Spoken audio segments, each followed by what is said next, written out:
Hi, y'all. So, I wanted to try out this Oderless slow setting monomer from Joya Maya. I decided to try this monomer because it's been so hot and I really don't have much in the way of air conditioning, and it's been like 90 plus degrees in my house, and my usual monomer has been drying so super quick that I don't have time to really work with it very well. So first off, this monomer came with like no directions, and I couldn't find anything online either, so I was kind of flying blind.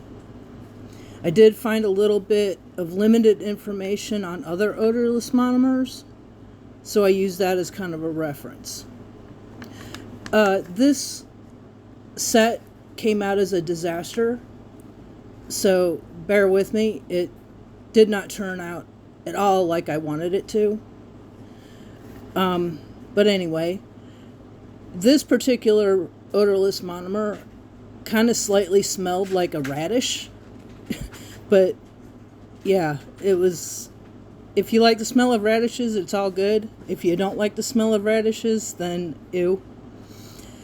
But anyway, so this is what I found with this particular monitor. It does dry somewhat slower, but in the heat, it still dries a little quicker than I wanted it to. But it does give you time to work with it, so that's a plus. It is mostly self-leveling, which is really nice in a monomer, so you don't really have to fool with it all that much. With this monomer and with most odorless monomers, you want a drier bead than with regular monomers. Otherwise, if you have too wet of a bead, you're going to have a problem filing it later. It's all going to file away, which I'll kind of explain later when we talk about filing. Then, one of the nice things about odorless monomer is you use a lot less monomer than you do with regular monomers, because the odorless monomers tend to be an oilier monomer, which is kind of nice because it also helps condition your acrylic brushes. And you get a lot less clear acrylic stuck in your brush, which is kind of nice. One downside to odorless monomers is they have a tendency to cause allergic reactions a lot more than regular monomers. So that's something you need to watch out for. Also, not all acrylic powders react well with odorless monomers, so you kind of have to experiment with which acrylic powders work best with the odorless monomer that you're using. Some odorless monomers you need to, quote, cure in order to get them to set when you're finished laying your acrylic. And by cure, sometimes you have to use hot water and sometimes you have to use cold water, and you kind of have to figure out which one you have to use. Like I said, this particular one didn't come with directions, so I had a hard time figuring out what I had to do. So I kind of did both. And usually that entails putting the nails under hot water for like 15 to 20 seconds, or putting them in cold water for 15 to 20 seconds to getting them to harden all the way. Then, come to find out, after everything is said and done, odorless monomers, once they're done, they're cured, everything, there is a sticky inhibition layer that you have to file off. You can't just get it off with alcohol like your gel polishes and stuff. You actually have to file that sticky inhibition layer off. And here is where your drier beads come into play. If your beads were too wet, your sticky inhibition layer is going to be way thicker, and you're going to have to file off a lot more of your acrylic. So if your beads were too wet, you're going to know it when you have to start filing, because you're going to have to file a lot more of your acrylic off. This is another thing, is when you are laying your acrylic, you need to lay your acrylic thicker than you normally would. Because of that inhibition layer, you're going to have to file that inhibition layer off, and your nails are going to be thinner than you might have expected them to be. So that's another problem. So, on the other side, filing is very easy with odorless monomer nails, partly because you have that inhibition layer. That inhibition layer comes off very easily, so you want to use a finer grit file instead of a rougher grit like you would normally use with regular acrylic nails. The other thing is that I found odorless monomer nails never truly harden. They stay extremely soft. So if you want hard acrylic nails, don't use odorless monomer. They never get really soft. They will scratch very easily. They don't get truly hard. I found that to be very obnoxious, very hard. I actually could scratch the top of these nails with my fingernail, and it would leave obvious scratches before I actually put any top coat on them. So I was a little upset about that. So anyway, these are the biggest points that I found with this acrylic monomer. So I am currently working on trying to figure out a way to use this odorless monomer that works better for me to provide the benefits that I like from this monomer, which is the lack of smell, the slower drying, the self-leveling, but without the problems that I found, like the inhibition layer, having the wet bead issues with the thicker inhibition layer, and just all the wet problem issues, having the soft nails at the end, having to cure it, having to make the nails so much thicker than you normally would. And, just overall having all the benefits without the problems. And still being able to use this monomer. So I'm working on that for my personal benefit, to be able to use this monomer. So I'll let you know how that works. In the meantime, enjoy the set. I didn't personally like the set. It's not my favorite set. Maybe you'll like it. But enjoy the rest of the video. I hope maybe you get something out of this. Maybe you'd like to try other monomers. Maybe you'd like to try this one. I'm probably going to try other kinds to see if I like them better. Maybe they'll work better for me. I don't know. But enjoy the rest of the video. I'll try to get some music on. And thank you for watching. If you like this review, I hope you subscribe, like, comment. Thank you for watching, and have a great day. I appreciate y'all.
Bye.